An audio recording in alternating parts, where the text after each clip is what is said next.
Hello friends, welcome to our channel. My colleague Wasim sir. In today's class we will discuss the stress concentration. It is very important term used in machine design. While designing any machine component, it should be considered. So let us see what is stress concentration. चलिए समझते हैं हम लोग stress concentration क्या होता है actually. एक बार element है जिसके ऊपर दो इक्वल एंड अपोजिट लोड लग रहा है. तो अगर बॉडी पे लोड लग रहा है तो इसमें स्ट्रेसेस जनरेट होंगी. तो हम स्ट्रेस को देखते हैं in terms of stress flow line. अब देखिए ये बार एलिमेंट है, ये आपका लोड है, इधर से भी लोड लग रहा है, तो stress flow line obviously straight जाएंगी.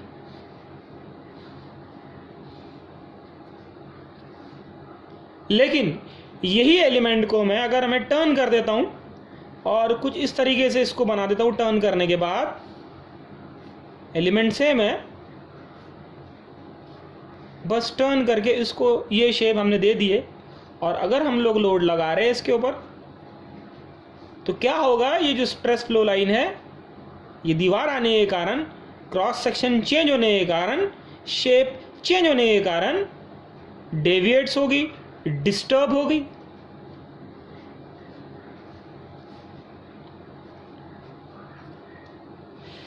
So this phenomena is known as stress concentration. So whenever a body changes the shape of its cross section, ये देखिए यहाँ पर क्रॉस सेक्शन चेंज हुआ.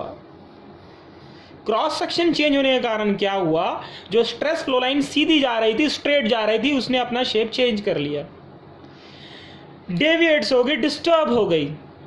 सो this phenomena is known as stress concentration. इसी को बोलते हैं दोस्तों stress concentration. So this irregularities in stress distribution caused by sudden और abrupt change in shape is called as stress concentration. ऐसा क्यों हुआ?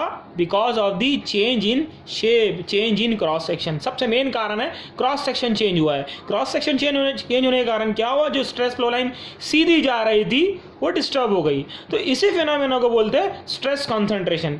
ये बहुत इंपॉर्टेंट टर्म है. कोई भी मशीन एलिमेंट को डिज़ाइन करने के लिए, डिज़ाइन करने के पहले स्ट्रेस कॉन्सेंट्रेशन का सिंपल सा मीनिंग मैंने अभी आपको बताया, इस पे ध्यान दिया जाता है. स्ट्रेस कॉन्सेंट्रेशन मतलब देखो यहाँ पर ध्यान दीजिए आप, अगर यहाँ पर इसने अपना शेप चेंज किया, क्रॉस सेक्शन चेंज हुआ है, तो क्या हुआ, जो स्ट्रेस, जो जहाँ पर नॉमिनल स्ट्रेस लग रही थी और नॉर्मल स्ट्रेस लग रही थी, अब वहां पर क्रॉस सेक्शन चेंज होने के कारण मैक्सिमम स्ट्रेस लग गई. यहां पर कौन सी स्ट्रेस जनरेट हो गई? मैक्सिमम स्ट्रेस जनरेट हो गई. मतलब यहां पूरी की पूरी स्ट्रेस कॉन्सेंट्रेट हो गई. कॉन्सेंट्रेट क्यों हुई? क्योंकि क्रॉस सेक्शन चेंज हुआ, शेप चेंज हुआ, फॉर्म चेंज हुआ, इसीलिए यहां पर स्ट्रेस पूरी कॉन्सेंट्रेट हो गई. फ्यूचर में अगर लोड बियर नहीं कर पाया, ज्यादा लोड अगर आपने लगा दिया, डिजाइन लिमिट से ऊपर अगर लगा दिया, तो ऑब्वियसली ये फेल यहीं से होंगी, बॉडी इसका फेलियर हो जाएगा यहां से. क्लियर है? तो हमने अभी देखा स्ट्रेस कॉन्सेंट्रेशन क्या होता है. So whenever a body changes the shape of its cross section, the stress flow line और simple stress distribution gets disturbed. This phenomena is known as stress concentration. अब stress concentration को कभी भी ख़त्म नहीं किया जा सकता है, लेकिन इसको थोड़ा ओवरकम कर सकते हैं हम लोग. थोड़ा सा ओवरकम मतलब इसको हम लोग कम कर सकते हैं, ख़त्म नहीं कर सकते. आप बोलेंगे कि अगर यहाँ पर 100 की स्ट्रेस लग रही है, यहाँ पर 150 की स्ट्रेस लग रही है, आप बोलेंगे कि यहाँ पर आप 100 फिर से 100 की स्ट्रेस कर दो, तो ये पॉसिबल नहीं है. एक बेस्ट एग्जांपल मैं आपको देता हूं. रेलवे के ट्रैक जिस पे ट्रेन चलती है, आई सेक्शन पे चलती है, आई सेक्शन के ट्रैक होते हैं.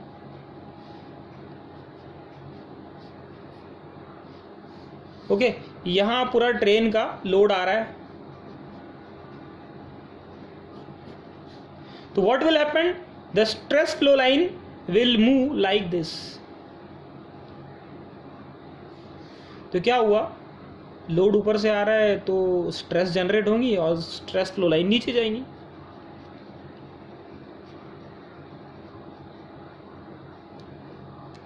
लेकिन आपने जनरली देखा होगा ऐसे आई सेक्शन के ट्रैक नहीं रहते। क्यों नहीं रहते? बिकॉज यहाँ देखिए स्ट्रेस ज़्यादा कॉन्सेंट्रेट हो रही है, ये हिस्से में कॉन्सेंट्रेट हो रही है, ये हिस्से में कॉन्सेंट्रेट हो रही है, ये हिस्से में कॉन्सेंट्रेट हो रही है, तो ये तो बहुत जल्दी टूट जाएगा, इसकी लाइफ बहुत कम है। तो ये हमारे लिए कॉज है। अब इसका रेमेडी क्या है, कैसे आप इसको ओवरकम करेंगे स्ट्रेस कॉन्सेंट्रेशन को? तो एक्चुअली जो आप ट्रैक देखते हैं, एक्चुअल प्रैक्टिस में हम लोग जो ट्रैक देखते हैं रेलवे के,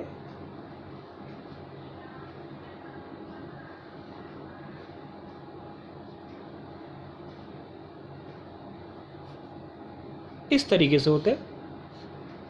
अब यहाँ फ्लो लाइंस देखिए आप, यहाँ कितनी ज़्यादा फ्लो लाइन डिस्टर्ब हो रही है, डेविएट्स हो रही है।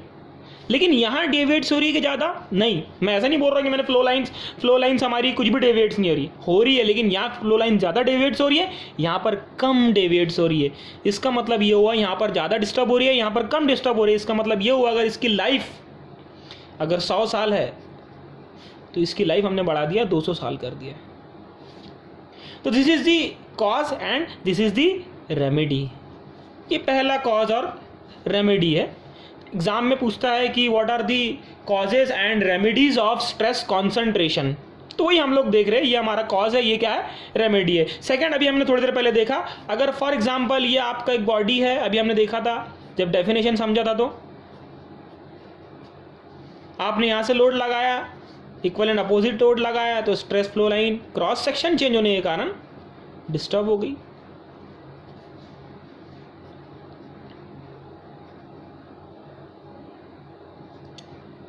अब ऐसा क्या करेंगे अगर इसकी लाइफ फॉर एग्जांपल मैं बोलता हूँ 100 साल है, तो कैसे इसकी लाइफ बढ़ाएंगे?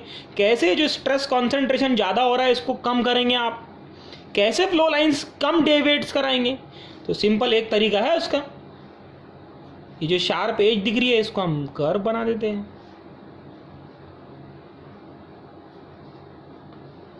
तो फ्लो लाइंस कम डेविएट्स हुई।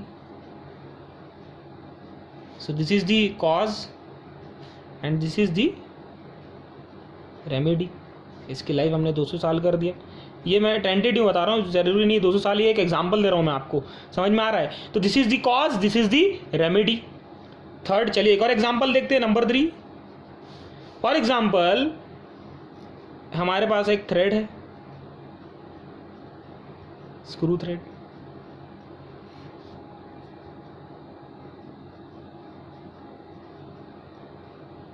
ओके। यहाँ से आप इस पे लोड लगा रहे, तो क्या होगा, फ्लो लाइंस। लेकिन आप मार्केट में जाओगे तो आप जनरली ध्यान देना, हार्डवेयर की दुकान से अगर आप स्क्रू वगैरह लोगे, बोल्ट लोगे, तो ऐसे थ्रेड नहीं रहते, क्योंकि यहाँ पर स्ट्रेस ज़्यादा कॉन्सेंट्रेट हो रही है, स्ट्रेस कॉन्सेंट्रेशन का इफेक्ट ज़्यादा है यहाँ पर। तो ये हमारा कॉज है। इसका रेमेडियल फैक्टर क्या रहेगा?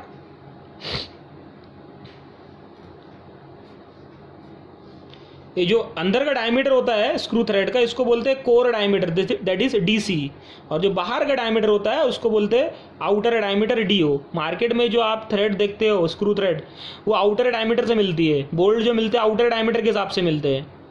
तो इसका सिंपल सा एग्जांपल, सिंपल सा हम लोग इसका रेमेडियल फैक्टर ये लेंगे कि ये जो हमारा इसका जो कोर डायमीटर, हम इसको बढ़ा देंगे, कोर डायमीटर को बढ़ा दिया हमने,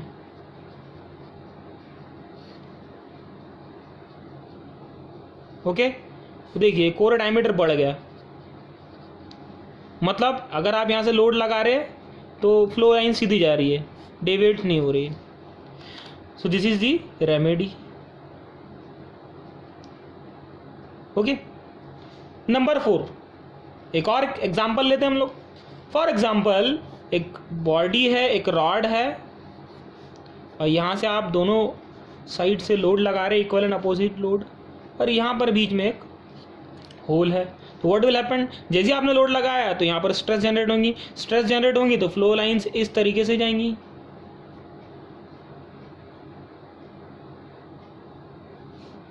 तो इसका रेमेडियल फैक्टर क्या रहेगा, क्या है इसका रेमेडी?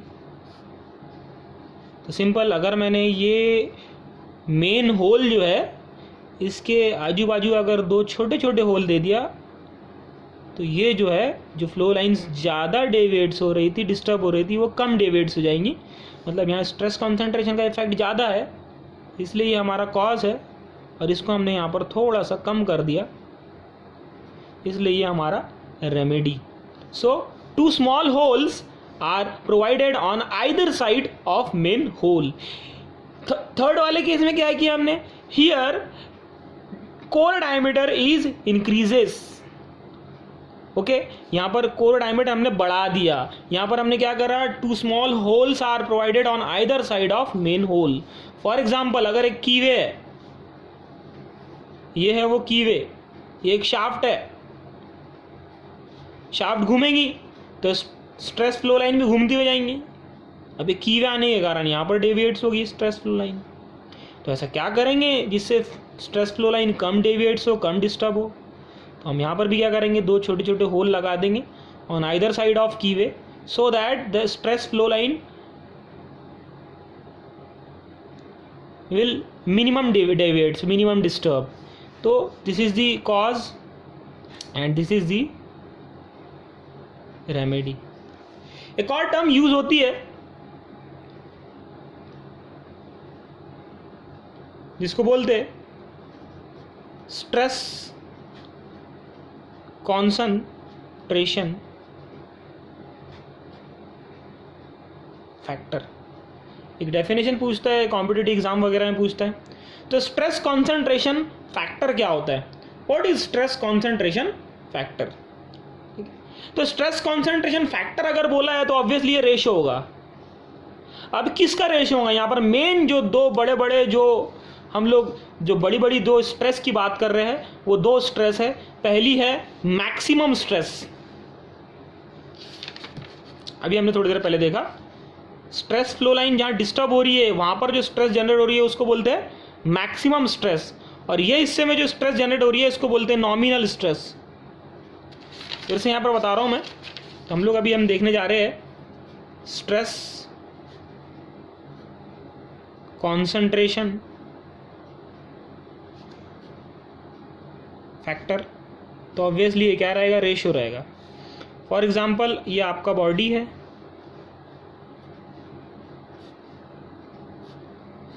आपने इक्वल एंड अपोजिट लोड लगाया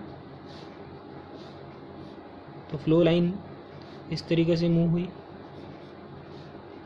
तो ये हिस्से में जो स्ट्रेट स्ट्रेस फ्लो लाइन दिख रही है, यहां पर जो स्ट्रेस लगेंगी इसको बोलेंगे नॉमिनल स्ट्रेस, और ये जो डिस्टर्ब हो गई फ्लो लाइंस, यहां पर जो स्ट्रेस लग रही है इसको बोलेंगे maximum stress.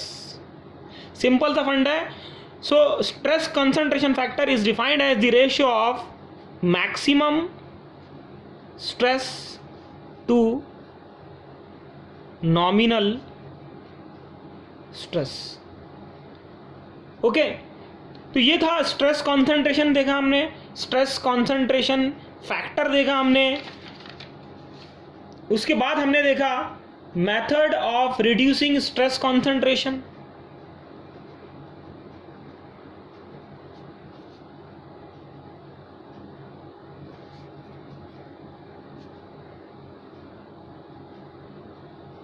Methods of reducing stress concentration देखा हमने। स्ट्रेस कॉन्सेंट्रेशन को रिड्यूस किया, खत्म नहीं किया, खत्म नहीं कर सकते आप। अगर मैक्सिमम आपने अगर कोई नट देखेंगे, कोई बोल्ट देखेंगे, अगर नट बोल्ट का अगर आप हेड देखोगे तो उसकी शार्प एजेस नहीं रहती है। अगर शार्प एजेस रहेंगी तो चुभेंगे हमारे को। जब हम लोग स्पैनर लगाएंगे तो शायद उसके कॉर्नर टूट भी जाए, ये कॉर्नर यहाँ से ब्रेक हो जाए। तो इसलिए आप दुनिया में जितने ही मशीन एलिमेंट देखते हो सब स्ट्रेस कॉन्सेंट्रेशन को ध्यान में रखते हुए डिज़ाइन कर दे। आपने कहीं पर भी कोई भी मशीन एलिमेंट की शार्प एज नहीं देखे होंगे। तो एक और चीज़ हम लोग देखते हैं अभी, कॉजेस ऑफ स्ट्रेस कॉन्सेंट्रेशन। अभी हमने देखा सबसे पहला कॉज, मैंने डेफिनेशन ही बताया आपको। डेफिनेशन मैंने बताया, एक आपको अगर याद रखना है लॉन्ग टर्म के लिए तो ये दो इमेज याद रखिए डेफिनेशन के याद रखने के लिए। यहाँ पर फ्लो लाइन सीधी है, स्ट्रेट है, लेकिन यही पार्ट को आपने इस शेप में बनाया, क्रॉस सेक्शन अगर चेंज कर दिया तो फ्लो लाइन क्या हो गई, डिस्टर्ब हो गई। तो बन गई definition, whenever a body changes the shape of its cross section the stress flow line get disturbed, this phenomena is known as stress concentration, है ना। तो क्या कॉज, सबसे पहला कॉज क्या है भैया? सबसे पहला हम लोगों ने सभी जगह देखे, नज़र आ रहा है, यहाँ पर ये बॉडी थी, ऐसा हुआ, हमने देखा, तो यहाँ क्या चेंज हुआ? शेप चेंज हुआ, सब जगह शेप चेंज हुआ, क्रॉस सेक्शन चेंज हुआ। तो सबसे पहला कॉज जो है, जो स्ट्रेस कॉन्सेंट्रेशन का, वो है चेंज इन क्रॉस सेक्शन। सबसे पहला कॉज है क्रॉस सेक्शन चेंज होने के कारण स्ट्रेस कॉन्सेंट्रेशन। आपको कहीं क्रॉस सेक्शन अगर चेंज हो रहा है तो वहाँ पर जहाँ क्रॉस सेक्शन आपका चेंज हो रहा है वहाँ पर स्ट्रेस पूरी कॉन्सेंट्रेट हो जाएंगी, ये आपको देखने को मिलेगा। अगर आपको इसका एग्जाम्पल चाहिए, ये आपको देखने को मिलेगा स्टेप्ड एक्सल, जो एक्सल होते हैं, अगर ये ऐसे स्टेप्ड एक्सल है तो नंबर 1। नंबर 2 अगर आपको देखना है ये कीवेज में देखने को मिलेगा। नंबर 3 ग्रूव्स में देखने को मिलेगा। Number 4 threaded holes. नंबर 2, ये पहला कॉज क्या था? Change in cross section. दूसरा cause variation in mechanical properties of material from point to point due to cavities, cracks और ब्लो होल्स। ये जनरली आपको, अगर ये सेकंड जो पैरामीटर मैंने लिखा हूँ यहाँ पर, जो कॉजेस का सेकंड जो पॉइंट दिख रहा है, variation in mechanical properties of material from point to point due to cavities, cracks और ब्लो होल्स। मैं एक एग्जांपल देता हूँ आपको। जो ट्रैक होते हैं रेलवे के, उसका इंस्पेक्शन होता है, रेगुलरली इंस्पेक्शन करते हैं। क्यों करते हैं? अगर जरा सा भी ब्लो होल्स अगर रह जाएगा ट्रैक के अंदर तो पूरा ट्रैक जो है वो क्रैक मार देगा, क्रैक हो जाएगा। समझ में आ रहा है? इसीलिए सेकंड जो है, ये बहुत इंपॉर्टेंट टर्म है, जो प्रॉपर्टीज़ होती है मटेरियल की वो यूनिफॉर्म रहना चाहिए। पता चल रहा है यहाँ कुछ प्रॉपर्टी अलग है, दूसरे से हिस्से में कुछ और प्रॉपर्टी अलग है, और अगर ब्लो होल्स आ जा रहे हैं, कैविटीज़ बराबर नहीं बनी है, क्रैक्स अगर उसमें है, तो ये सेकंड आपका कॉज है। नंबर 3, तीसरा कारण क्या है स्ट्रेस कॉन्सेंट्रेशन का?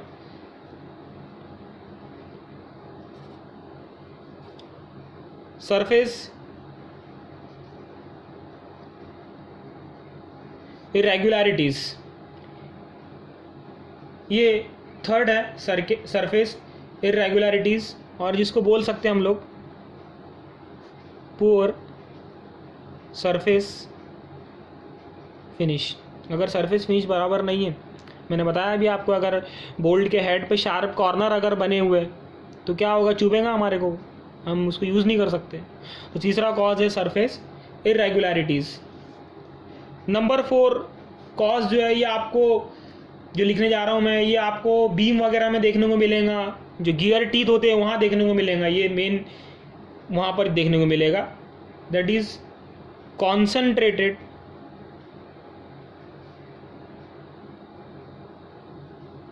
Loads applied at minimum areas of machine parts like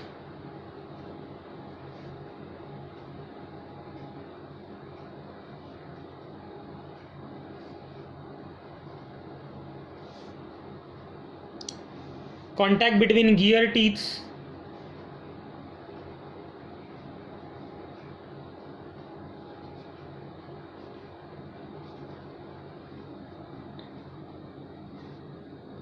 beam and its support. तो concentrated loads applied at minimum area of machine parts like contact between gear teeth, जो gear teeth के बीच का जो contact होता है, अगर ये आपका गियर टीथ है,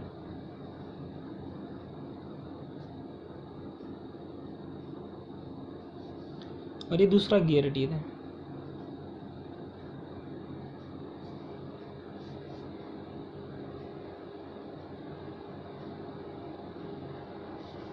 तो ये जो यहाँ पर ये जो हिस्सा दिख रहा है, जो कॉर्नर जो दिख रहा है आपका, तो ऑब्वियसली ये जो टीथ का कॉर्नर है ये टूट जाएगा, यहाँ आपको इफेक्ट ज़्यादा देखने को मिलेगा।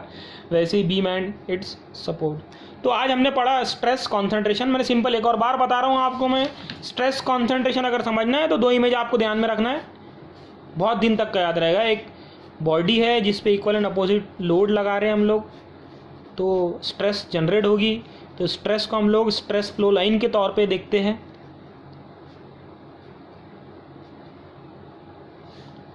तो व्हाट विल हैपन, इसका शेप चेंज नहीं हुआ, यूनिफॉर्म शेप है, तो स्ट्रेस फ्लो लाइन भी यूनिफॉर्म है और स्ट्रेट है।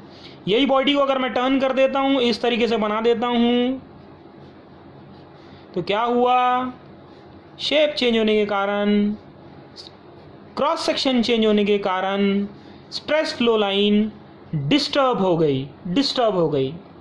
So this phenomena is known as stress concentration. Whenever a body changes the shape of its cross section, the stress flow line get disturbed or simple stress distribution get disturbed. This phenomena is known as stress concentration.